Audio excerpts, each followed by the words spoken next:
ಕ್ಷೇತ್ರ ಪುನರ್ರಚನೆ ವಿಂಗಡಣೆಗೆ ಕೇಂದ್ರ ಸರ್ಕಾರ ಈ ಹಿಂದೆ ಹೊರಟಿತ್ತು. ಆ ಸಂದರ್ಭದಲ್ಲಿ INDA ಒಕ್ಕೂಟ ಇದಕ್ಕೆ ವಿರೋಧವನ್ನು ವ್ಯಕ್ತಪಡಿಸಿ ಅದನ್ನ ಮಂಜೂರು ಮಾಡಲಿಕ್ಕೆ ಆಗಲಿಲ್ಲ. ಇದೀಗ ಮತ್ತೆ ಹಠಕ್ಕೆ ಬಿದ್ದಿದೆ ಕೇಂದ್ರ ಸರ್ಕಾರ.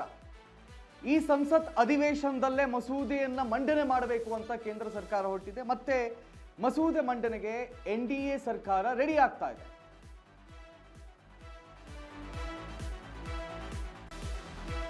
ಬೆಳಿಗ್ಗೆ ನಡೆದಂತಹ NDA ಸಭೆಯಲ್ಲಿ ಸರ್ಕಾರ ಈ ತೀರ್ಮಾನವನ್ನು ಮಾಡಿದೆ. ಪ್ರಧಾನಿ ಮೋದಿ, ಅಮಿತ್ ಶಾ, ರಾಜನಾಥ್ ಸಿಂಗ್ ಎಲ್ಲ ಸೇರ್ಕೊಂಡು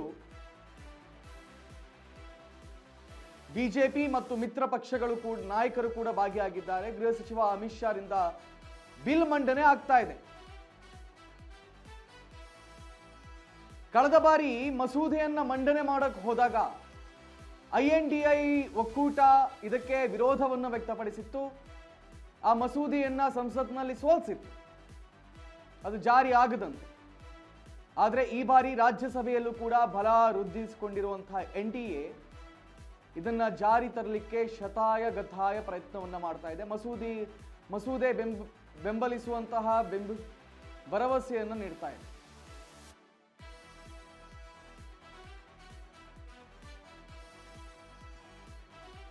ತೀವ್ರ ಕುತೂಹಲವನ್ನು ಕೆರಳಿಸಿದೆ ಸರ್ಕಾರದ ನಡೆ. ಸಂಪೂರ್ಣವಾಗಿರ್ತಕ್ಕಂಥ ಬಹುಮತದೊಂದಿಗೆ ಈ ಮಸೂದೆ ಮಂಡನೆ ಆಗುತ್ತೆ ಅಂತ ಹೇಳಲಾಗ್ತಾ ಇದೆ. ಕಳೆದ ಬಾರಿ ತೀವ್ರ ವಿರೋಧವನ್ನ INDA ಪಕ್ಷಗಳು ವಿರೋಧಿಸಿದ್ರು. ಕ್ಷೇತ್ರಗಳ ಪುನರ್ವಿಂಗಡಣೆ ಮಾಡುವಂತಹ ಒಂದು ಮಂಡನೆ ಇದಾಗಿತ್ತು, ಮಸೂದೆ ಇದಾಗಿತ್ತು. ಕ್ಷೇತ್ರ ಪುನರ್ವಿಂಗಡಣೆ ಮಾಡಿ ಬೇರೆ ರೀತಿಯ ರೂಪುರೇಷೆಗಳನ್ನು ತರಬೇಕು ಅಂತ ಹೇಳಿ NDA ಸರ್ಕಾರ ಹೊರಟಾಗ INDA ಒಕ್ಕೂಟದ ಎಲ್ಲರೂ ಕೂಡ ವಿರೋಧ ಮಾಡಿದ್ರಿಂದಾಗಿ ಅದನ್ನು ಸಲ್ಲಿಸಲಿಕ್ಕೆ ಆಗಲಿಲ್ಲ. ಆದರೆ ಈಗ ಏನಾಗಿದೆ, ರಾಜ್ಯಸಭೆಯಲ್ಲಿ NDA ಮತಗಳೇ ಹೆಚ್ಚಾಗಿವೆ, NDA ಕೈ ಮೇಲಾಗಿದೆ. ಹಾಗಾಗಿ ಈ ಬಾರಿ ನಾವು ಸುಲಭವಾಗಿ ಅದನ್ನು ಜಾರಿಗೊಳಿಸ್ತೀವಿ ಅನ್ನುವಂಥ ಆತ್ಮವಿಶ್ವಾಸದಲ್ಲಿ Amit Shah and team ಇದ್ದಂಗಿದೆ.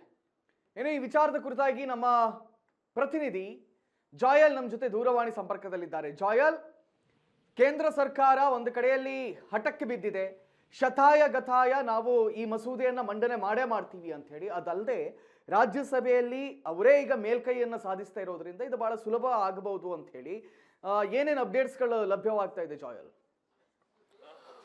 S Karthik, ಕ್ಷೇತ್ರ ಪುನರ್ವಿಂಗಡಣೆ ವಿಚಾರವಾಗಿ ಈಗಾಗಲೇ ಕೇಂದ್ರ ಸರ್ಕಾರ ಮತ್ತೊಮ್ಮೆ ಈ ಒಂದು ಏನು ಕೆಲಸಕ್ಕೆ ಮುಂದಾಗಿರುವಂಥದ್ದು. ಕಳೆದ ಬಾರಿ ಏನು ಕ್ಷೇತ್ರ ಪುನರ್ವಿಂಗಡಣೆ ಮಾಡಬೇಕು ಅನ್ನುವಂಥ ವಿಚಾರಕ್ಕೆ ಕೈ ಹಾಕಿದಾಗ ಕೂಟ ಏನು INDA ಒಕ್ಕೂಟ ಒಟ್ಟಾಗಿ ಸೇರಿ ಇದನ್ನು ವಿರೋಧ ಮಾಡಿತ್ತು. ವಿರೋಧದ ಪ್ರತಿಫಲವಾಗಿ ಈ ಒಂದು ಮಸೂದೆಯನ್ನ ಅಥವಾ ಬಿಲ್ ಅನ್ನ ಜಾರಿಗೊಳಿಸಕ್ಕೆ ಸಾಧ್ಯವಾಗಿರಲಿಲ್ಲ. ಆದರೆ ಈ ಬಾರಿ ಮತ್ತೊಮ್ಮೆ ಕೇಂದ್ರ ಸರ್ಕಾರ ಹಠಕ್ಕೆ ಬಿದ್ದು ಏನಾದರೂ ಆಗಲಿ ಈ ಬಾರಿ ಈ ಒಂದು ಮಸೂದೆಯನ್ನ ಜಾರಿಗೆ ತರಲೇಬೇಕು ಅನ್ನುವಂಥ ನಿಟ್ಟಿನಲ್ಲಿ ಕೈ ಹಾಕಿರುವಂಥದ್ದು. ನಾವು ಒಟ್ಟಾರೆ ಗಮನಿಸಿದ್ರೆ 550 ಲೋಕಸಭೆ ಒಂದು ಸ್ಥಾನಗಳು ಇರುವಂಥದ್ದು, 543 ಸ್ಥಾನಗಳು ಏನು ಆಯ್ಕೆ ಆಗುತ್ತೆ. ಅಂದ್ರೆ ಇವು 543 ಕೂಡ ಚುನಾಯಿತ ಒಂದು ಸ್ಥಾನಗಳು. ಹಾಗಾಗಿ ಒಟ್ಟಾರೆಯಾಗಿ 550 ಸ್ಥಾನಗಳು ಬರುತ್ತೆ. ಅದರಲ್ಲಿ 20 ಸ್ಥಾನಗಳು 530 ರಾಜ್ಯಗಳಿಂದ ಆಯ್ಕೆ ಆಗುವಂಥದ್ದು, ಹಾಗೇನೆ 20 ಕೇಂದ್ರಾಡಳಿತ ಪ್ರದೇಶಗಳಿಂದ ಆಯ್ಕೆಯಾಗುವಂತಹ ಸೀಟ್ಗಳು. ಹೀಗಾಗಿ ಈಗೇನು ಪ್ರಸ್ತುತವಾಗಿ 550 ಸೀಟ್ಗಳೇನಿದೆ ಇದನ್ನ 850 ಸ್ಥಾನಗಳವರೆಗೂ ಹೆಚ್ಚಿಸುವಂತಹ ಒಂದು ನಿರ್ಧಾರಕ್ಕೆ ಈಗಾಗಲೇ ಕೇಂದ್ರ ಸರ್ಕಾರ ಕೈ ಹಾಕಿರುವಂಥದ್ದು. ಇವತ್ತು NDA ಕೂಟ ಒಂದು ಸಭೆಯನ್ನು ನಡೆಸುತ್ತೆ ತನ್ನ ಮಿತ್ರ ಪಕ್ಷಗಳ ಜೊತೆಯಲ್ಲಿ. ಇದರಲ್ಲಿ ಪ್ರಧಾನಿ ನರೇಂದ್ರ ಮೋದಿ ಅವರು, ಹಾಗೇನೆ ಗೃಹ ಸಚಿವ ಅಮಿತ್ ಶಾ ಅವರು, ರಾಜನಾಥ್ ಸಿಂಗ್ ಅವರು ಸಚಿವರು, ಇವರೆಲ್ಲರೂ ಕೂಡ ಭಾಗಿಯಾಗ್ತಾರೆ. ಮಿತ್ರ ಪಕ್ಷಗಳು ಕೂಡ ಭಾಗಿಯಾಗ್ತವೆ.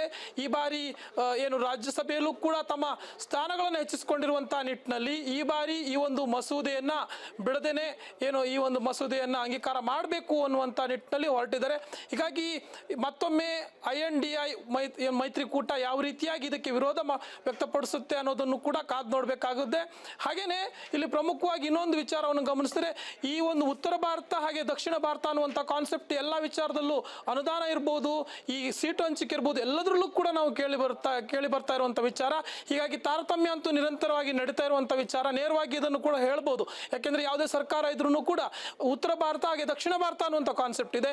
ಅದೇ ರೀತಿಯಾಗಿ ಈ ಒಂದು ಕ್ಷೇತ್ರ ವಿಂಗಡಣೆ, ಲೋಕಸಭೆಯ ಕ್ಷೇತ್ರ ವಿಂಗಡಣೆ ಅಂತ ವಿಚಾರ ಬಂದ್ರೂ ಕೂಡ ಇಲ್ಲೂ ಕೂಡ ಒಂದಷ್ಟು ಏನು ವ್ಯತ್ಯಾಸಗಳಾಗುವಂತ ಸಾಧ್ಯತೆ ಇದೆ. ದಕ್ಷಿಣ ಭಾರತಕ್ಕೆ ಕಡಿಮೆ ಸೀಟುಗಳು ಹಂಚಿಕೆ ಆಗುವಂತ ಸಾಧ್ಯತೆ ಇದೆ ಅನ್ನುವಂತ ಮಾತು ಕೂಡ ಕೇಳಿ ಬರ್ತಾ ಇರುವಂತದ್ದು. ಅದೇ ವಾದವನ್ನ ಇಲ್ಲಿ ದಕ್ಷಿಣ ಭಾರತದ ಏನು ರಾಜಕೀಯ ಪಕ್ಷಗಳು, ಅದರಲ್ಲೂ ಕೂಡ ಕಾಂಗ್ರೆಸ್ ಸೇರಿದಂತೆ ತನ್ನ ಮಿತ್ರ ಪಕ್ಷಗಳು ಕೂಡ INDI ಒಟ್ಟು ಮೈತ್ರಿಕೂಟ ಕೂಡ ಇಲ್ಲಿ ಹೇಳ್ತಾ ಇರುವಂತದ್ದು, ಅದನ್ನೇ ಒತ್ತಿ ಹೇಳ್ತಾ ಇರುವಂತದ್ದು. ಹಾಗೆ ನೋಡಿದ್ರೆ ಕರ್ನಾಟಕದಲ್ಲಿ 28 ಸ್ಥಾನಗಳು ಇದೆ ಕಾರ್ತಿಕ್. ಒಟ್ಟಾರೆಯಾಗಿ ಲೋಕಸಭಾ ಸ್ಥಾನಗಳು 28 ಇದ್ರೆ ಇದು ಹೆಚ್ಚು ಕಡಿಮೆ 30ರಿಂದ 40ರವರೆಗೂ ಇರುವಂತ ಸಾಧ್ಯತೆ ಇದೆ. ಮ್ಯಾಕ್ಸ್ ಟು ಮ್ಯಾಕ್ಸ್ 45ರವರೆಗೂ, ಅತ್ಯಧಿಕವಾಗಿ 45ರವರೆಗೂ ಕೂಡ ಏರುವಂತ ಸಾಧ್ಯತೆ ಕೂಡ ಇದೆ. ಆದರೆ ಈ ಒಂದು ಕರ್ನಾಟಕದಲ್ಲಿ 28 ಇರುವಂತ ಲೋಕಸಭಾ ಕ್ಷೇತ್ರಗಳ ಸ್ಥಾನ ಅಷ್ಟಕ್ಕೆ ಏರಿದ್ರೂ ಕೂಡ ಬೇರೆ ರಾಜ್ಯಗಳ ಸಂಖ್ಯೆ ಕೂಡ, ರಾಜ್ಯಗಳ ಲೋಕಸಭಾ ಏನು ಸ್ಥಾನಗಳ ಸಂಖ್ಯೆ ಕೂಡ ಜಾಸ್ತಿ ಆಗುತ್ತೆ. ಹೀಗೆ ಒಟ್ಟಾರೆಯಾಗಿ ನೋಡೋಕೆ ಹೋದ್ರೆ ಈ ಒಂದು ಏನು ಕ್ಷೇತ್ರ ಪುನರ್ವಿಂಗಡಣೆ ಅನ್ನೋದ್ರಿಂದ ಯಾರಿಗೆ ಹೆಚ್ಚು ಅನುಕೂಲ ಆಗುತ್ತೆ ಅನ್ನುವಂಥದ್ದು ಮತ್ತೊಂದು ವಿಚಾರ. ಆದರೆ ಇದಕ್ಕೆ ಪ್ರಸ್ತುತವಾಗಿ ಬಿಜೆಪಿ ಸೇರಿದಂತೆ ಒಟ್ಟಾರೆಯಾಗಿ ತನ್ನ NDA ಮೈತ್ರಿಕೂಟ ಏನಿದೆ ಇದು ಆಸಕ್ತಿಯನ್ನು ವಹಿಸಿರುವಂಥದ್ದು. ಅದೇ ರೀತಿ INDIA ಮೈತ್ರಿಕೂಟ ವಿರೋಧವನ್ನು ವ್ಯಕ್ತಪಡಿಸ್ತಾ ಇದೆ. ಈ ಬಾರಿ ಅಧಿವೇಶನ ಏನು ಶುರುವಾಗುತ್ತೆ, ಸಂಸತ್ ಅಧಿವೇಶನ, ಅದರಲ್ಲಿ ಒಂದು ಸ್ಪಷ್ಟ ಚಿತ್ರಣ ಸಿಗುತ್ತೆ. ಈ ಒಂದು ಮಸೂದೆ ಏನಿದೆ ಇದು ಅಂಗೀಕಾರ ಆಗುತ್ತೋ ಇಲ್ವೋ ಅನ್ನೋದನ್ನ ಕಾದು ನೋಡ್ಬೇಕಾಗುತ್ತೆ. Karthik. Yes, thank you Joyal ತಮ್ಮೆಲ್ಲ ಮಾಹಿತಿಗಳಿಗಾಗಿ. ನೋಡಿ, ಈ ಪುನರ್ವಿಂಗಡಣೆಗೆ ಯಾಕೆ ಕಾಂಗ್ರೆಸ್ ಅಥವಾ INDA ಒಕ್ಕೂಟ ತೀವ್ರ ವಿರೋಧವನ್ನು ವ್ಯಕ್ತಪಡಿಸ್ತಾ ಇದೆ ಅಂತ ಹೇಳಿದ್ರೆ, ಕೇಂದ್ರ ಸರ್ಕಾರ ಈ ವಿಂಗಡಣೆ ಸಂದರ್ಭದಲ್ಲಿ ಈಗ ಫಾರ್ ಎಕ್ಸಾಂಪಲ್ MP ಆಗಿರಲಿ ಅಥವಾ UP ಆಗಿರಲಿ, ಇಲ್ಲಿ BJP ಸಪೋರ್ಟರ್ಸ್ಗಳು ಹೆಚ್ಚು, ಅಲ್ಲಿ ಒಂದಿಷ್ಟು ಕ್ಷೇತ್ರಗಳನ್ನ ಹೆಚ್ಚು ಮಾಡಿ ತಮಿಳುನಾಡಿನಲ್ಲಿ, ಕೇರಳದಲ್ಲಿ ಕಡಿಮೆ ಮಾಡಿದ್ರೆ ಆಬ್ವಿಯಸ್ಲಿ ಇನ್ನು ಮುಂದೆ ಕೂಡ BJP ಗೆಲ್ತಾನೆ ಹೋಗುತ್ತೆ. ಸೊ ಇದಕ್ಕೆ ಬಿಡಬಾರ್ದು ಅಂತ ಹೇಳಿ INDA ಒಕ್ಕೂಟ ಇವತ್ತು ತೀವ್ರ ವಿರೋಧವನ್ನ ವ್ಯಕ್ತಪಡಿಸ್ತಾ ಇದೆ.